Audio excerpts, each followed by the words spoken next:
Olá, meus mercurianos, sou eu, Mercury X. E hoje o assunto de hoje é muito sério, pois eu vou estar fazendo um react de uma da Vitória Moneyblocks pedindo justiça. Isso é um assunto muito sério, então só ver o vídeo tem gatilho. E as palavras que dão gatilho eu vou censurar com simplesmente... Os seus contos serão banidos. Então preste atenção antes que meu segundo nariz seja aqui. Olhe pra sempre. Porque o nariz, né? Não é kids igual vocês. Nós é uma família. Nós é unidos. Já vocês não. Já vocês querem o mal dos meninos. Da próxima vez que eu ver um perfil escrito odeio BTS, vai ter que subir com a gente, hein? Tá avisado. Enfim, vamos para o vídeo. E aí, galerinha, aqui é a Vitória Moneyblocks e o vídeo de hoje não é nem um pouco feliz, tá? Percebi. Infelizmente. Tem acontecido uma coisa na minha vida muito injusta e que eu preciso falar com vocês porque eu tô sendo silenciada. Primeiramente, eu tô sozinha nesse quarto aqui, tá? Tá, e o que é pra eu fazer com essa informação? Tô sozinha. O que tá acontecendo? O meu pai veio pra justiça e começou a dizer que minha mãe está me maltratando, que ela tá me fazendo cárcere privado. Meu Deus. Fazendo um monte de coisa, que é crime, né, óbvio. E estão do lado dele, os órgãos públicos. Ministério Público, Conselho Tutelar, inclusive. Tinha que ser do Conselho Tutelar, né? Tinha que ser. Eu tô quase indo pra um abrigo por conta de denúncias falsas do meu pai. O meu pai cometeu violência doméstica contra minha mãe. E já começou ruim já. E isso foi 1% das coisas que ele já fez. Deus é mais. Se isso é 1% das coisas que ele fez, não quero nem saber quanto que é os 2%. E comigo também, ele cometeu diversos abusos. Quando eu tinha 11 anos de idade, meu pai me colocou sem roupa na frente dele. Tá repreendido em nome de Jesus. E eu já tinha corpo, já tinha seios. Pior ainda. E ele me colocou pelada na frente dele, com 11 anos de idade, tá? E ele me obrigou a ficar sem roupa na frente dele. E eu tentava tampar, né? Porque eu tava me sentindo extremamente desconfortável e mal. Eu tava chorando, pedindo pra ele. Eu tava implorando pra ele deixar eu me vestir e deixar eu me tampar. E ele começou a gritar, dizendo que não era pra mim tampar e que era pra mim soltar a mão. E o engraçado é que você ainda chama ele de pai. Uma criança de 11 anos de idade. E isso foi pouco, perto de tudo que ele já fez. Eu cresci vendo meu pai tentando matar minha mãe. Eu cresci vendo meu pai maltratar minha mãe. E antes que alguém pergunte, por que sua mãe demorou 12 anos pra se separar do seu pai?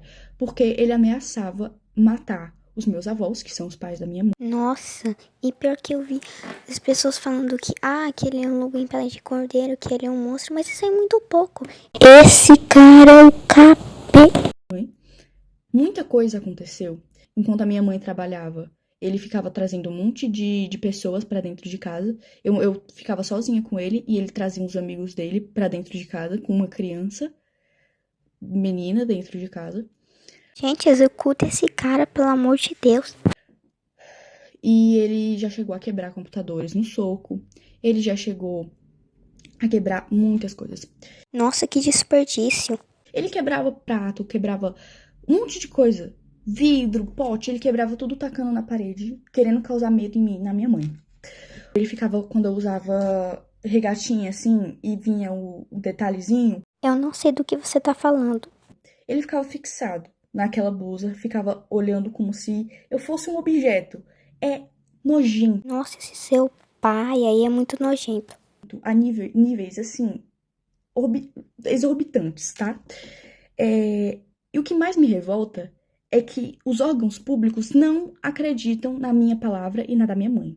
O meu pai já chegou a correr atrás da minha mãe com faca. Pai nosso que estás no céu, santificado seja o vosso nome. Venha a nós o vosso reino, seja feita a vossa vontade, assim na terra como no céu. O pão nosso de cada dia nos dai hoje, perdoai as nossas ofensas, assim como nós perdoamos aqueles que nos têm ofendido, e não nos deixe cair na aflição, mas livrai-nos do mal. Amém. Ameaçando matar ele. Ele já chegou a chegar na minha frente, isso tudo na minha frente. Ele colocava eu e minha mãe no carro e começava a correr em velocidade muito rápida para causar medo. E ele já chegou a quase bater várias vezes Isso aí não é uma pessoa, não. Isso é um espírito maligno. o carro, tá?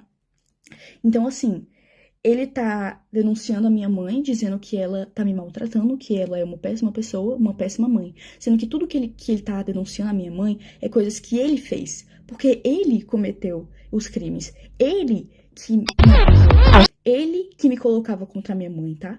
Ele falava que a minha mãe não gostava de mim. Ele falava pra mim que a minha mãe, ela não se importava comigo. Sendo que a minha mãe morreria por mim, tá bom?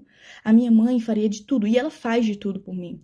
Porque desde que eles se separaram, muita coisa aconteceu. Eu entrei em crises que eu tive que ser internada em hospitais psiquiátricos, Vixe, Maria. tá? Eu tive que ser internada em clínicas porque eu tava tentando contra a minha própria vida. Eu tenho ideações suicidas por causa que o meu pai falava assim pra minha mãe: eu vou te enlouquecer. Aos seus contos. Como eu disse, eu tive muitas crises. De todos os traumas que ele me deixou, não tinha como eu não agir diferente. Me desculpa, mas eu não conseguiria não ter crises. Eu tenho crise de pânico, eu não consigo sair de casa, eu não consigo ir pra escola, porque a gente tem medida protetiva contra ele. Esse aí não é o seu pai, não. Deus me livre. E ele infringiu elas. Ele veio aqui em casa, ele tá de tornozeleira eletrônica, mas ele passa na frente da minha casa. E a justiça não age. Ninguém tá acreditando no meu lado. Claro, né? Até porque quando é mulher falando, aí ninguém acredita. Mas quando é homem falando, aí todo mundo acredita, né? Eu fui ouvida uma vez. E nessa vez, ainda banalizaram o que eu passei. Banalizaram os abusos, banalizaram tudo que ele fez. Agiram como se eu estivesse mentindo, agiram como se eu estivesse inventando aquilo tudo, porque ele manipulou todo mundo. Nossa, isso é muito ruim. Entendeu? É isso que ele é, manipulador a níveis extremos. Ele tem áudios prometendo acabar com a vida da minha mãe. E a justiça não leva isso em conta. Eu tive crises de ficar completamente fora de mim. Eu completamente assim, em pânico. E mesmo assim, não acreditam no meu lado da história. Porque dizem que, você não tem provas de que ele abusou você. Então todos os traumas não são provas.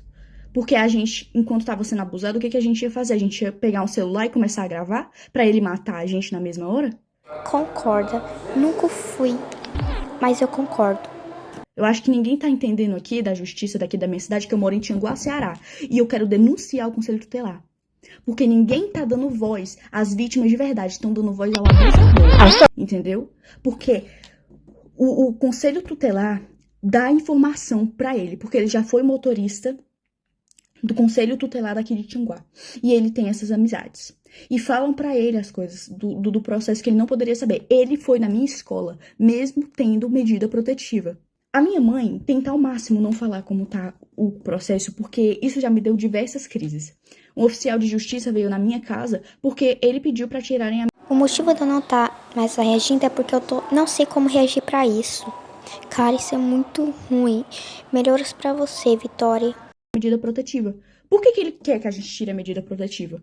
Porque ele quer ficar passando aqui, mesmo com tornozeleira eletrônica, ele continua passando aqui na frente. Ele quer fazer medo, ele quer torturar, porque ele ama isso. Ele ama torturar. Eu conheço o meu pai. Ele não é quem ele aparenta ser. Percebi. Ele é manipulador. Então, assim, antes que pensem mas é porque ele tem algumas fotos de quando eu era pequena, ele tem alguns áudios de quando eu era pequena e quando a minha mãe ainda estava casada com ele, né? Como tipo assim, porque você demonstrava muito amor pelo seu pai. É óbvio, eu era uma criança. Que criança que não vai amar o pai? Eu não entendia que o que ele fazia era errado. Eu não tenho nem palavras para descrever o tamanho da injustiça que eu estou vivendo. Meu Deus, espero que a justiça seja feita. Na minha vida e da minha mãe. Já não basta todos os traumas que ele causou, a gente ainda tendo que passar por tudo isso, ele querendo a minha guarda pra quê? O que ele quer fazer comigo? Isso é um absurdo, completamente absurdo. Eu não queria ter que transformar o meu canal, infelizmente ter que falar sobre isso no meu canal, mas é a única forma, porque a justiça não está sendo feita. E se não querem me ouvir, eu vou fazer com que eu seja ouvida, entendeu? Então, assim, saiba, Conselho Tutelar e Ministério Público, que o que vocês estão fazendo é um absurdo. Vocês não estão acreditando na versão da vítima. Vocês estão preferindo escutar um abusador. Isso é um absurdo. Eu não tenho nem palavras para descrever o tamanho do choque que eu tenho, tá? Tudo que ele tá denunciando, o cárcere privado, maus tratos, era tudo isso que ele fazia. Era exatamente isso que ele cometia. Ele proibiu eu e minha mãe de a gente sair de casa. A gente não podia sair de casa. E se saísse, ele surtava e quebrava as coisas. Tô cansada de ter que viver com medo, porque eu tenho medo de sair de casa. Eu sinto como se ele estivesse me vigiando. Eu não tô indo pra escola, eu tô tendo que estudar em casa, porque eu tenho medo. Eu não aguento mais ter medo. O meu avô é mais pai do que o meu próprio pai biológico. Tá? A minha avó é a minha segunda mãe. Eu tenho duas mães, a minha mãe mesmo e a minha avó. Mas o Jorge não se encaixa nisso. O meu pai não se encaixa nisso. Ele não é família. Ele só é genitor. Mas ele não é família. Ele não é um pai de verdade. Porque um pai que ama não faz as coisas horrendas que ele fez. Então eu venho aqui pedir justiça, tá? Porque eu não aguento mais não ser ouvida. E eu quero pedir perdão se isso causou gatilho pra alguém, mas é o que tá acontecendo. Eu não posso esconder mais isso. Porque vocês me acompanharam desde que eu tinha 8 anos, então vocês merecem saber. Nossa, eu nunca esperei que toda a alegria e diversão da Vitória Moneyblocks fosse, na verdade, fingida. Isso é muito triste. Enfim, todos aí nos comentários comentem. Hashtag justiça pela Vitória Moneyblocks. Pois só assim para a justiça ser feita. Enfim, forças Vitória e Ana Moneyblocks. Enfim, Mercurianos, este é o fim do vídeo. Tchau!